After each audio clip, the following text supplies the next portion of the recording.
Hello. Welcome to our physics lab discussion for the coefficient of friction lab of 2023. Gentlemen, why do certain types of shoes have different coefficients of friction? Thank you very much for the question. Naturally, different types of shoes will have different coefficients of friction on different surfaces due to the fact that the outsole or the bottom of the shoe is comprised of different materials. Some are like rubber, others are leathers, or even foam. A leather or a foam would have a lower coefficient of friction, making it more slippery on most surfaces, whereas the rubber shoes, which would come in your work boots, Work for Cruise is one specific brand that has a really good specialized rubber sole, which makes a very high coefficient of friction. Yeah, pretend I knew what you just said. All right. Which types of shoes had the highest and lowest friction? Great, so we were actually exempt from this question in the lab due to the fact that the rest of the class had not yet done the calculations in order to have their coefficients of friction calculated.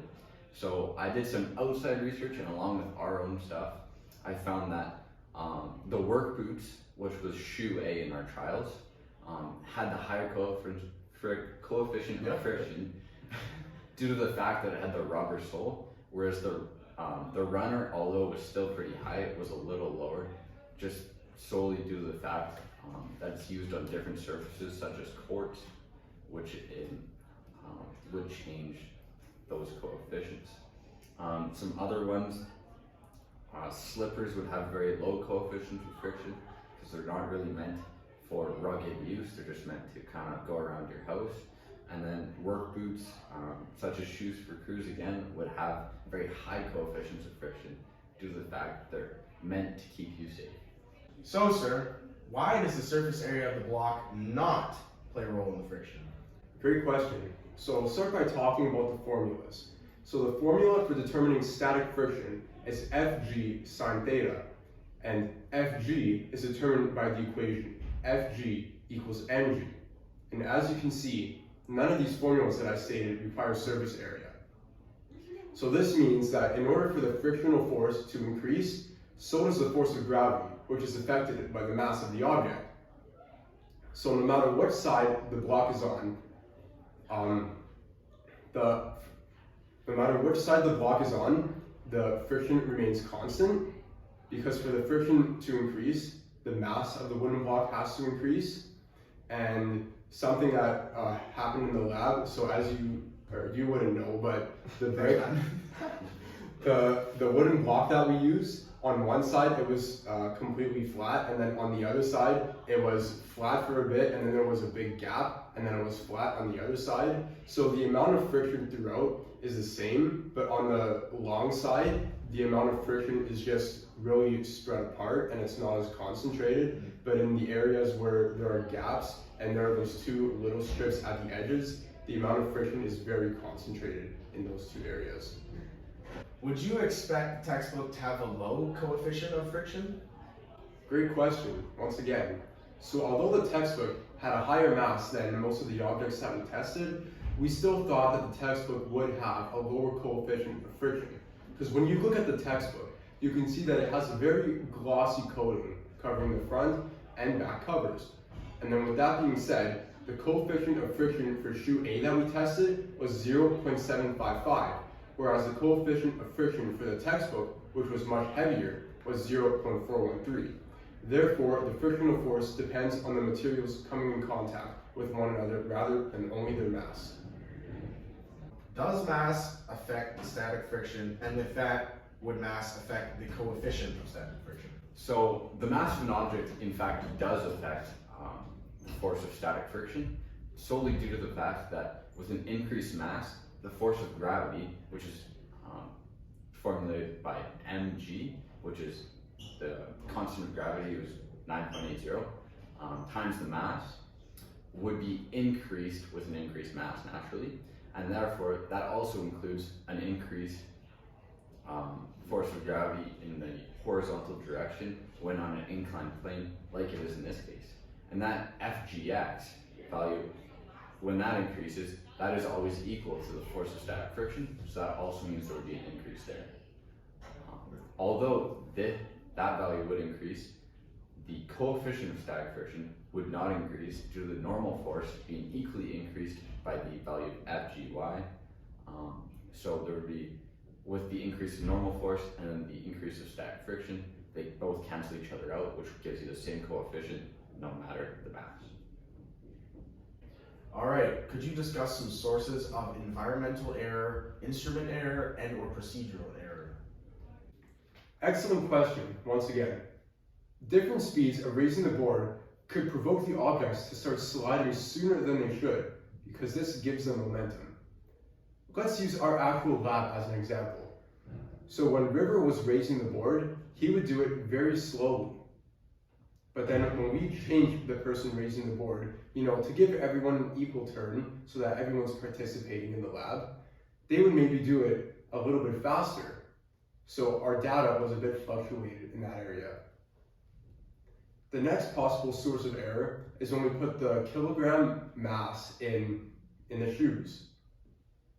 So when we put the kilogram in the shoes, this could cause an unbalanced center of mass in the shoe. And when we create that, then the shoe could also start sliding a bit sooner. Because if the weight moves to the front of the shoe, as the shoe is sliding down the ramp, it can go down sooner as expected. The next source of error is not moving the meter stick. We need to move the meter stick as the board is going up, because the position of the meter stick changes depending on where the board is. Demonstration 1.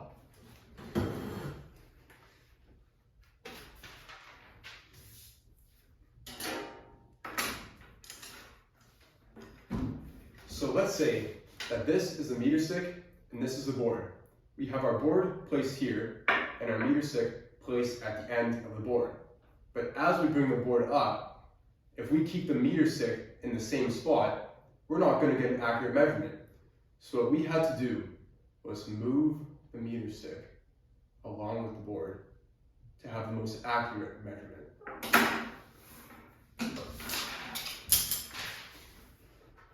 The next possible source of error is dust or dirt coming off any of the shoes. The first shoe that we used was Gavin's welding shoe, which had a lot of dust on it. And this could have caused the dust to remain on the board, creating a bit less friction between all of the remaining objects we tested. And finally, air resistance. Air resistance is not accounted for and could result in seemingly higher coefficients of friction in this lab. So, can you discuss a few ways to improve this lab next time to achieve better results?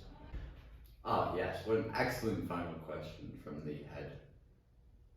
So one easy way to improve this lab would be to get rid of our biggest source of error, in my opinion, which was the inconsistent raising of the ramp.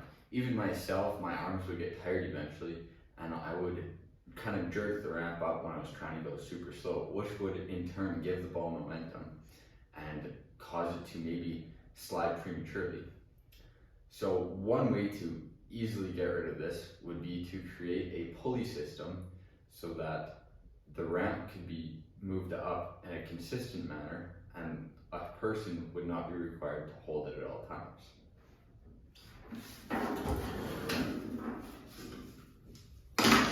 Demonstration 2. So in this demonstration, this paintbrush will be the ramp and this string would be the pulley system. So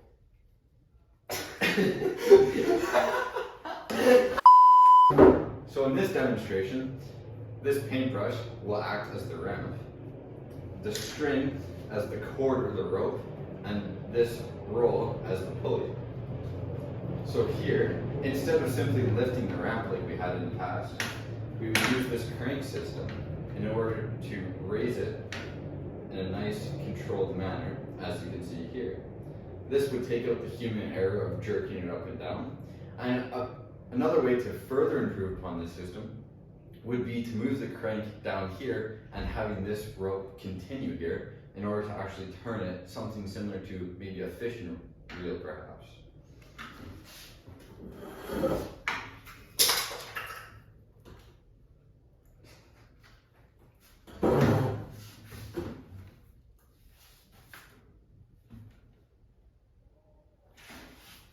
in addition to that, another thing that could be done to reduce some of the error would be to set up the meter stick so that we wouldn't have to move it into place as the objects start to slide, because it was difficult to hold the ramp in that exact spot until a consistent or accurate measurement could be taken. So with that,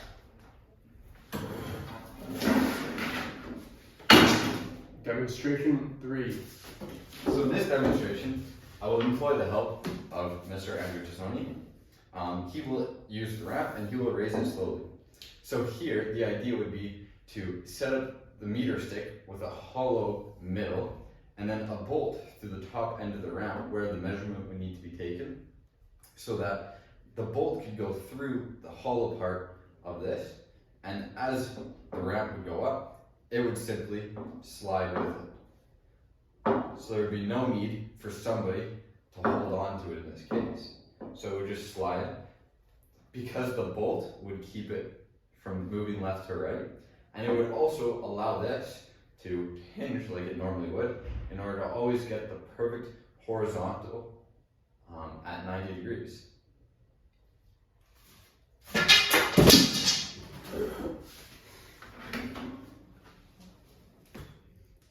Thank you very much for watching.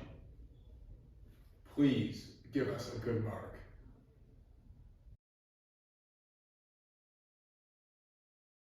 Okay. Yeah. You're a smart guy. You're a smart guy with good speech, good abilities. Now, why are you stuttering? We're keeping this part in. What's it The speech from Nolan. Oh, is it filming? Yeah, it's Okay. I swear you're gonna miss one of these edits here. It's just me in person. No, I'll go through Alright. Physics class about environmental errors. No, it's- it. It rings before, like it's gonna ring in probably a couple seconds. Wow. And so